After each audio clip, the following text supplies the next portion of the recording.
I'm so sorry. There's nothing I can do about it right now. Sister-in-law stood before me, her apology heartfelt. How did it come to this? The story traces back about a week. My name is Clara. My husband Osmond runs a hot dog stand. We first met at his stand near the train station, where I would often stop after work. He struck up a conversation and soon we were dating. After a few years, we tied the knot.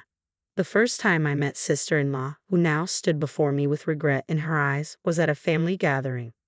Nice to meet you. I'm dating your brother. Please treat me well. I greeted her. Nice to meet you too.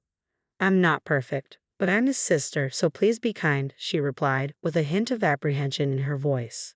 Back then, I thought a kind-hearted person had entered our lives.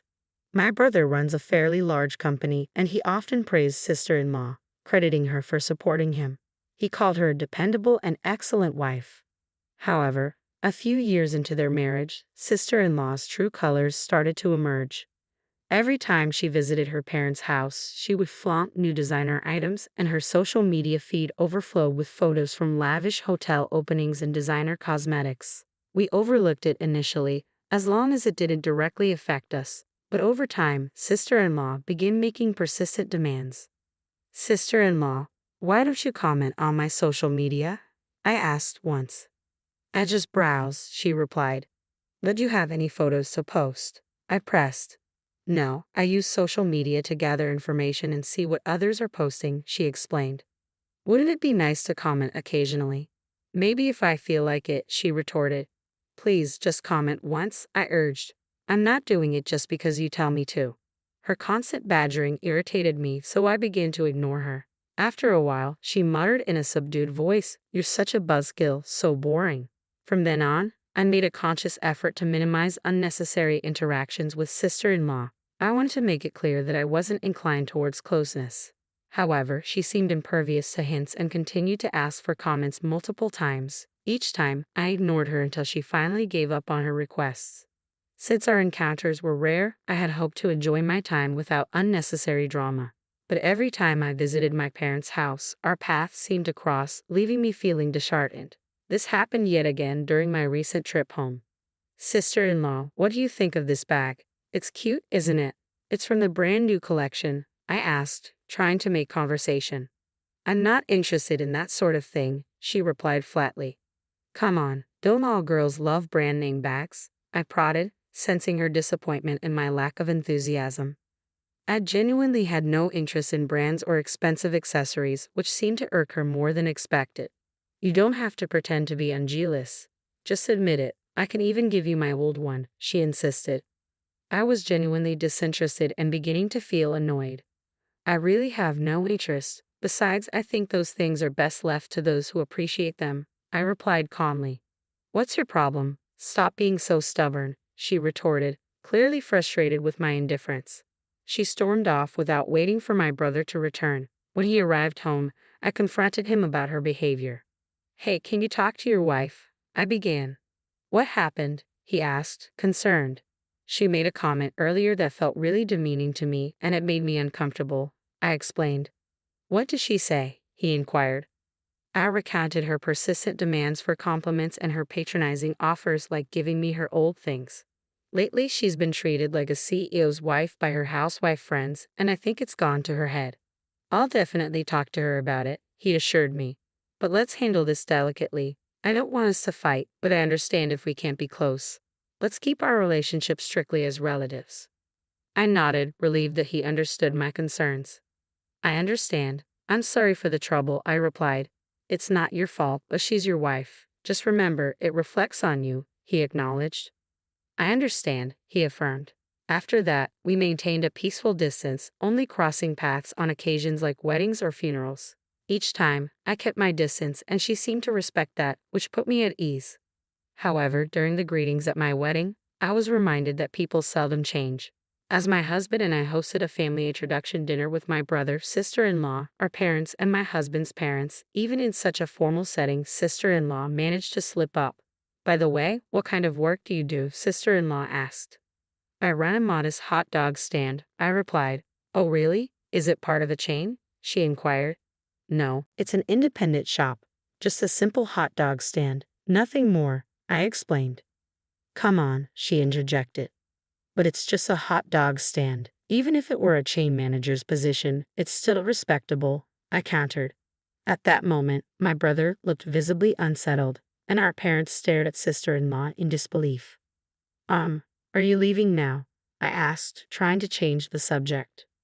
Yeah, I think I'll head home, she replied casually. Oh, come on. I was hoping to hear more about the hot dogs, I said, trying to lighten the mood. I was seething with anger at sister-in-law's mocking tone. Listen, I've been wanting to say this for a while. Could you please stop mocking people in the way you speak? I confronted her. I'm not doing that, she retorted defensively. Yes, you are. It's really hurtful, I insisted. Well, it seems I'm not wanted here, so I'll take my leave, she said dismissively, clicking her heels as she exited. I continued to glare at her retreating figure. I'm sorry, my brother apologized, sensing the tension. I apologize. She wasn't always like this, my brother said, trying to smooth over the awkward moment. It's fine. I know my job is an easy target for jokes, so I'm okay with it, I replied calmly. I'm truly sorry, sister-in-law added sincerely. After that, there were a few more apologies exchanged, and the meal proceeded without further tension once my brother's family had left. Even after the meal, I continued to apologize to my husband, though he remained unfazed with his easygoing demeanor. When I visited my brother's house alone to deliver the wedding invitations, sister-in-law commented, Ella, a hot dog vendor, but you're holding such a grand event. What does being a hot dog vendor have to do with anything? Can you not afford a change of attire? I retorted, slightly taken aback by her remark. If you have complaints, then don't bother coming, I warned her firmly. I don't mind coming, but really, she replied, her tone dripping with mockery. If her disrespectful attitude persisted, I was prepared to tell both of them they were not obligated to attend the ceremony. However, owing to certain circumstances with my brother, I reluctantly allowed them to come under the condition that sister-in-law would not approach me at all. And so, the wedding day arrived. The venue was spacious and the ceremony proceeded smoothly. Whether out of a semblance of decency or due to a reprimand from my brother, sister-in-law behaved herself during the ceremony, and it concluded without incident. As the reception wound down and we engaged in casual conversation, that's when it happened. As the crowd gathered around the bride and groom's seats, a tipsy sister-in-law staggered over. She downed the champagne in her hand and loudly declared, a hot dog vendor's wife is destined for a low-life existence, right? The room fell into a stunned silence at her words. Oblivious to the shocked reactions around her, sister-in-law continued to belittle my husband. Suddenly, from across the room where he had been chatting, my brother stormed over and shouted, Hey, what are you saying? But it's true, isn't it? Being married to a hot dog vendor is pretty low, isn't it? He spends his days covered in grease behind a food stand. That's how it seems, she argued defensively. Just stop it. Why are you defending her? It's the truth, isn't it? Sister-in-law retorted, her voice edged with defiance. My husband stood abruptly. That's enough, he declared firmly. What? Sister-in-law exclaimed, taken aback. In that tense moment, my brother swiftly addressed the gathering. I apologize sincerely on behalf of my wife, he announced. No need. I understand your family's perspective quite well, I interjected, trying to diffuse the escalating tension. What? What's going on? Sister-in-law demanded, confused. Listen, the guests here are investors in Brothers Company or business partners, my husband explained urgently. What have you done? I added, alarmed by the potential consequences of her outburst. But why? Why would a hot dog stand owner invite such people? They're not your typical guests, sister-in-law questioned, puzzled. Osmond actually runs the hot dog stand as a side interest. He's an investor significantly wealthier than us with a prominent position. He's been investing in my company and even secured contracts because of his connections, my brother explained. He's ruined everything, sister-in-law muttered disbelievingly. No way, I replied in surprise. Yes, my husband's true identity is that of an investor. He achieved success early on and started the hot dog stand as a personal project while managing his investments through others. He has a wide network but lives modestly, eschewing extravagance. When I learned about his wealth, I admired his modest lifestyle and discerning spending habits, which influenced my decision to marry him. After that, my brother escorted sister-in-law away. and the event concluded prematurely, citing a sudden illness in the bride's family as the reason. Naturally, any planned after-parties were canceled. Sister-in-law was summoned to a family meeting soon after. The outcome was the apology mentioned earlier. Following the meeting, the consensus among the family was to avoid future interactions whenever sister-in-law was present. While they respected my brother's work, they feared potential complications if sister-in-law remained involved. I agree with that. It became quite a big issue, someone commented solemnly. I deeply regret my actions. Please forgive me, sister-in-law pleaded. I need to protect the company and I can't continue like this. I want a divorce, my brother declared firmly. You think you can ruin someone's wedding and then expect forgiveness? That's impossible, another family member interjected. If you're going to be here, I can't set foot in this house again. I want a divorce. I can't either. I can't be associated with someone who thinks like that, I asserted firmly. The family's stance was unanimous. Having sister-in-law involved was untenable. If anyone had taken her side, it would have jeopardized future relations. Fortunately, everyone agreed. The costs will be covered, including cancellation fees for the after-party and reception, and gifts will be returned, someone explained. Your family has been informed. Please pack up and leave by this weekend, my brother instructed firmly. What? Why should we have to pay for all of that? Sister-in-law protested. Because it's necessary. Due to your actions, we couldn't proceed with the after-party or reception, and we had to return the gifts, my brother responded sternly. We're all business owners here, so the amount of money involved is significant. If you doubt it, take a look at the documented figures, my brother explained sternly. Indeed, the sum returned was substantial. Given that most attendees were business owners who had invested in my husband's company, their gifts were quite generous. The total amounted to about $50,000.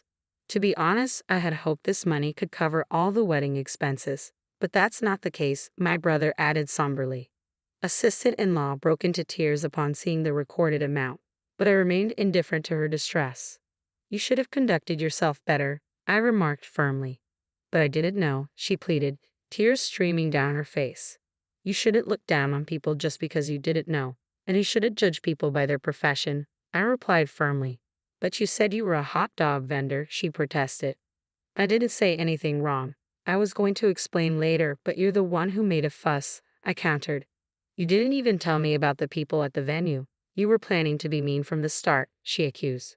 If you were truly involved in my brother's work, you would have recognized those faces. There was no need to spell it out for you. Besides, if you were really friends with me, you'd know who was coming and what positions they hold, I explained. Exactly, my brother chimed in. She only supported me at first. After that, she seemed more focused on lunches, dinners, practice sessions, and having fun with the president's wives. So she didn't recognize brother's business partners, nor did she understand his current work engagements, I remarked. If she had been truly involved with brother's work, she would have known who his business partners were and supported him as an entrepreneur's wife, my brother added with a hint of disappointment. However, sister-in-law interjected, I'll make an effort to build relationships with other women. That's good. Building relationships is important, I replied, but remember, part of your role also involves supporting brother in his professional endeavors, including networking with influential figures. She appeared indifferent to our advice. Despite our attempts to explain, sister-in-law maintained a stance of self-reliance, insisting, I'm doing my best in my own way. It seemed my brother had resigned himself to this situation. You're the one who ended the friendship, I asserted. I can't tolerate your sarcastic comments. They're demeaning. Besides, it's not appropriate to disparage the groom at a wedding. That's just common courtesy, I continued firmly. Sister-in-law sobbed uncontrollably, but her emotional outburst didn't affect me. I'm sorry, but could you please take her away? She's causing a disturbance, I requested calmly. I apologize, but my daughter's parents are coming to pick her up today, my brother responded. What's this? You never intended to forgive her in the first place, I questioned, surprised. Of course not.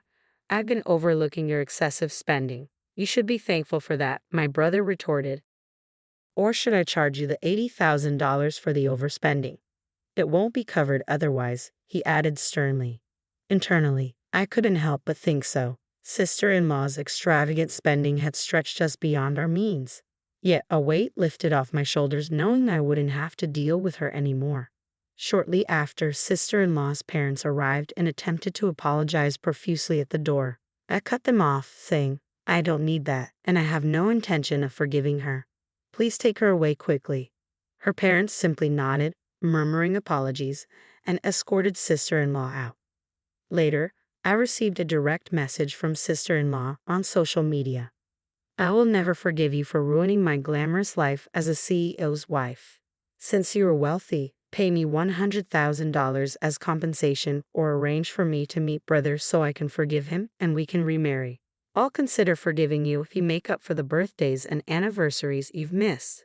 Quietly, I forwarded the message to my brother. From what I gathered, sister-in-law appeared to be living alone in a small apartment after being expelled from her family home. It seemed that after the divorce, she had signed a contract stipulating the hefty penalty if she attempted to contact me or my brother. Upon violating this agreement, sister-in-law was slapped with an $8 million bill. She attempted to persuade her parents to cover the cost, but they were a typical middle-class family and couldn't afford such a sum, even though she was their only daughter. They insisted she handle it herself and claimed ignorance of the situation, forcing her out of their home. At my brother's urging, I monitored sister-in-law's activities for a while. However, whether due to running out of photos or her friends learning about the divorce, sister-in-law's social media account disappeared before long. As for me, I'm happily working alongside my husband. The job is challenging as it's new, but interacting with my husband's investment clients and students after work brings me joy. We lead a modest life together since my husband isn't keen on extravagance. The other day, I spotted someone who resembled sister-in-law. She looked drastically different from her once well-kept appearance, dressed in baggy old sweatpants and cheap slippers while carrying shopping bags. I can't help but think if only she had heeded people's advice, things wouldn't have turned out like this. I mused briefly, but I quickly dismissed the thought, realizing it was futile.